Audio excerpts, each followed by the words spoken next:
విద్యుత్ రంగంలో అవకతవకలపై ఏబీ వెంకటేశ్వరరావు సంచలన వ్యాఖ్యలు చేశారు. స్కామ్ను ఆధారాలతో బయటపెట్టామన్నారు. ఇది కేవలం ట్రైలర్ మాత్రమే అని అన్నారు. రెండు ప్రభుత్వాల అవినీతి ప్రేమ కథలో హీరోలు ఇద్దరైతే హీరోయిన్ ఒక్కరే అని ఏబీ వెంకటేశ్వరరావు తెలిపారు. ఇది అన్నిటికంటే పెద్ద డీసీఎల్ మన రాష్ట్రంలో. ఎక్కువ కనెక్షన్లు ఉన్నది ఇక్కడే. అందుకనే ఎక్కువ ట్రాన్స్ఫార్మర్లు, ఎక్కువ లైన్లు, ఎక్కువ అవినీతి. వెంకటేశ్వర స్వామి ఆదాయం పాపం ఆయన ఎంత అండి? 5,000 కోట్లు. ఎస్పీడీసీఎల్లో తిరుపతి కేంద్రంగా ఈ వెంకటేశ్వర స్వామి కొండని రోజు ఎదురుగా చూస్తూ ఇక్కడ జరిగే అవినీతి సంవత్సరానికి ఒక 50,000 కోట్ల దాకా ఉంది. ఆ పరిమాణంలో ఇక్కడ అవినీతి జరిగింది. ఏంటంటే అక్కడ ఉంది కదా డీసీఎల్, ఇక్కడ ఒక డీసీఎల్ ఉంది విజయవాడ, వైజాగ్లో. ఇక్కడ ఎందుకు జరిగింది అని అంటే దీనికి ఒక కారణం ఉంది. అత్యంత ఎక్కువ స్థాయిలో వ్యాపారం జరిగేది ఇక్కడే, అత్యంత ఎక్కువ స్థాయిలో కొనుగోళ్లు జరిగేది ఇక్కడే.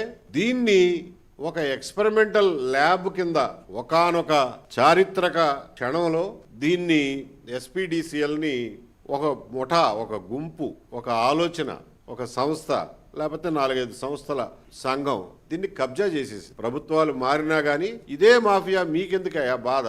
మాకు డబ్బులు ఎట్ట పంపించాలో తెలుసు, ఎవరి ద్వారా పంపించాలో తెలుసు, ఏ డినామినేషన్లో పంపించాలో తెలుసు.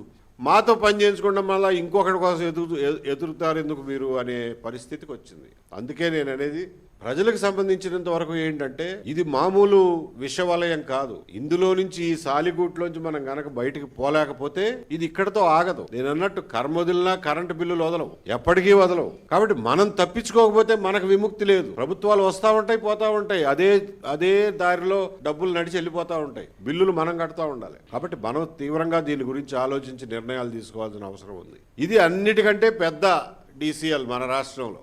ఎక్కువ